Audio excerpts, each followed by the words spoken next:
안녕하세요. 안전한 투자로 편안한 노후 준비 중경투TV입니다. 네, 6월 20일 목요일입니다. 비트코인 64,900달러 마이너스 0.4%, 이더리움 3,500달러 플러스 2%, 선물 ETF 7월 조기 승인 기대감에 상승했고 리플 도지 에이다 전체 알트코인 약간씩 반등을 했습니다. 비트코인 65,000달러 하락과 업비트 상장 폐지 코인 발표 임박에 알트 시장 워낙 공포 심리 강했는데 일단은 소강 상태에 진입을 했고요. 나스닥은 미국 노예 해방일 휴장입니다. 2022년 나스닥 하락할 때는 이런 휴장이며 투심이 잠시 생각할 시간 주면서 긍정적이었지만 최근처럼 나스닥 상승세 좋을 때는 오히려 휴장은 부정적이고요. 나스닥이 쭉쭉 올라주면 코인 팔려는 투심도 잠시 주춤할 수가 있는데 이번에는 다행히 이더리움 현물 ETF 7월 조기 승인 기대감 호재 터뜨리면서 알트코인 하락을 일단락 시켰습니다. 업비트 내 작코인 현황 보면 수익률 마이너스 순서대로 아크 마이너스 2%, 엘프 솔라나 마이너스 1%로 하락세가 일단은 잠잠해졌고요. 최소 거래량도 내려가고 있는데 멀티버스 X, 저스트, 3억, 베이직 어텐션 토큰, 테조스도 4조로 점점 더 낮아지고 있습니다. 7월 업비트 상장 폐지 목록 나오기 전에 자발트 팔 사람은 거의 다 팔았다는 거고 뒤늦게라도 업비트 공식 발표로 인해서 하락은 일단락되고 있고요. 업비트에서는 코인 무더기 상태 가능성 낮고 목록도 없다, 온라인에 돌아다니는 상장 목록 근거 없다고 일축을 했습니다. 그런데 6월 17일 업비트 상장 폐지 목록은 찌라시라는 거 잘 알고 있는 사실이고요. 21년 9월 11월에도 상장 폐지된다고 찌라시 나왔다가 루머로 판명되고 결국에는 상장 폐지는 안 되었습니다. 오히려 이런 찌라시 나오고 코인 가격 하락 오니까 업비트에서도 투심 눈치 보고 상패 안 시킬 가능성도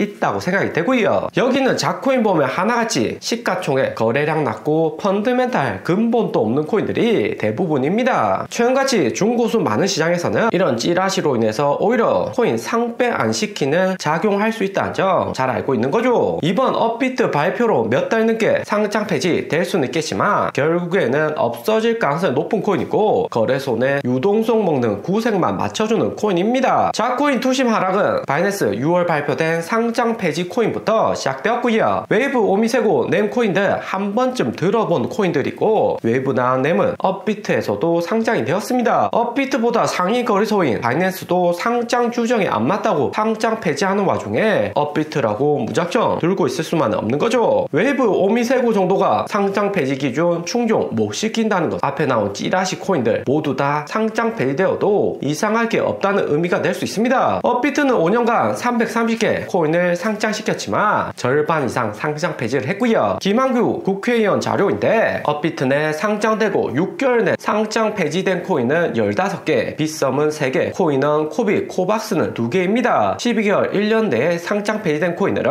3개, 9개, 19개 수준이고 더욱이 1년에서 2년 사이에 상장 폐지된 코인들은 업비트에서 44개, 빗썸 34개, 코인은 23개로 못해도 2년 내에 사라지는 작코인들이 매우 많다는 점 알 수가 있고요. 2018년부터 22년 6월 폭락장까지 업비트에서 324개 코인 상장되었지만 절반 가끔은 147개나 상패가 되었습니다. 빗썸에도 72개, 코인원도 47개로 상장 폐지되는 코인들이 상당히 많다는 점 알 수가 있고요. 업비트 이번 공식 발표에서는 4가지 항목으로 코인 유지 시스템 보유하고 있다고 이야기를 했습니다. 코인 유지 심사하는 프로세스는 이미 구축되어 있고 전문가들로 구성된 위원회에서 어떤 코인을 유지하고 상장 폐지시키 판단한다고 하고요. 이미 기준에 따라서 정기적으로 유지 검사 실시하고 있고 거래 지연 심사도 공통 가이드라인에 따라서 거래 지연도 심사한다고 합니다. 가이드라인 주요 항목으로 보면 가상자산 구조의 내재적인 위험, 비식별화에 따른 불투명성, 가상자산의 증권성이나 자금 세탁 악용성에 걸리면 상장 폐지가 된다고 하고요. 그런데 이런 이야기는 이연령 비연령으로 귀에 걸면 귀걸이, 코에 걸면 코걸이죠. 22년 위믹스처럼 투자자들이 어떻게 코인 운영되는지 쉽게 알기도 어렵고 공식적인 발표 없이 업비트 내에서 무작정 상폐시키는 경우가 많습니다. 한국 코인 시장은 미국보다는 후진적이지만 일본, 동남아, 중국보다는 투자자나 정부 관심 높아서 시스템은 어느 정도 갖춰지는 모습이고요. 일본만 해도 너무 검열이 타이트하니까 비트코인, 이더리움, 리플, 비트코인 캐시 이 정도만 유통량이지 나머지 알트코인은 거의 거래가 안 됩니다. 한국이 알트코인 거래량 90% 이상인데 코인 시장 활성화되면 수혜도 직접 받을 수 있죠. 대신 최근처럼 정책이 불확실성 커지면 손실도 높아진다는 양면성도 가지고 있죠. 비트코인, 이더리움 ETF 되고 미국에서도 코인 시장 컨트롤을 하기 때문에 알트 시장도 점차 커질 수밖에 없다. 21년, 2017년 같은 불장은 또 올 것이다 생각이 되고요. 그 전에 얼마나 투자자들 납득 가능하게 시스템 구축해 놓는지가 다음 알트 시장 불장 오는 배경이 될 수가 있죠. 그리고 21년 9월 상장 폐지 찌라시 코인들 보면 폴리메스, 아더, 하이브, 룸 네트워크, 파워레저나 캐리 프로토콜, 무비블로, 엠블, 메디블로까지 있었지만 여기 있는 코인들 아직까지 업비트 내 거래가 되고 있는 코인입니다. 찌라시는 찌라시일 뿐이고 오히려 이런 찌라시 나오고 업비트 민심 의식하면서 상장 폐지 안 될 가능성이 있는 거죠. 상장 폐지 찌라시는 세력들의 고단수 전략일 가능성도 존재를 합니다. 그리고 비트코인 64,000달러 힘을 못 쓰고 있는데 마이크로스트래터지 전환사채 6월 13일 발표되고 시장의 공포감은 커지고 있고요. 5억 달러 채권 매각에서 비트코인 더 많이 살 것이다 이야기를 했는데 올해 3월 73,000달러 고점에서도 7억 달러 역대급 매수할 거다 이야기를 했었고 그 이후로 비트코인 빠른 반등 안 나오고 있죠. 21년 2월 비트코인 62,000달러 고점 달성했을 때도 1조 원 실탄으로 전환사채 발행한다 이야기하고 비트코인 2달 이후 3만 달러 아래까지 떨어진 적이 있습니다. 이번에도 마이크로스트래터지 반대로 시장 움직이지 우려가 되는 부분이고요. 하지만 2021년 하고는 확실히 다른 점은 비트코인이 미국에서 자산으로 인정받으면서 블랙락도 ETF 나스닥에 상장시켰다는 점입니다. 레드핑크 운영하는 블랙락은 미국 백악관 경제팀장에게 글로벌에서 가장 규모 크고 ETF 상장수도 가장 많은 자산 운영사이기도 하고요. 글로벌적으로 영향력 매우 크고 글로벌 1등 바이낸스 창펑자오 구속시킬 정도로 영향력이 매우 높습니다. 때문에 블랙록 ETF 상장되고 나서는 비트코인이 2021년처럼 힘없이 폭락오는 차트는 안 나올 것이다 예상이 되고요. 무엇보다 새벽에 나온 뉴스에서 투자은행 번스타인이 하반기 대형은행 증권사도 비트코인 ETF 거래 지원 임박했다고 이야기를 하고 있습니다. 번스타인 자산운용사에서 고객들에게 메모를 보냈는데 올해 3, 4분기 와이어하우스 종합증권사와 대형 프라이빗 뱅크 플랫폼에서도 비트코인 ETF를 거래 지원한다고 하고요. 기존에 일반 펀드 회사가 비트코인 ETF를 투자했다며 이제는 은행에서 운영하는 ETF로도 자금이 들어오는 겁니다. 포트폴리오의 0.1%에서 0.3% 정도 비트코인 ETF에 할당할 것이라고 하는데 기존 포트폴리오에서 비트코인 ETF에 할당하는 것은 ETF 성장의 원동력이 된다고 메모를 보냈고요. 비록 0.1%,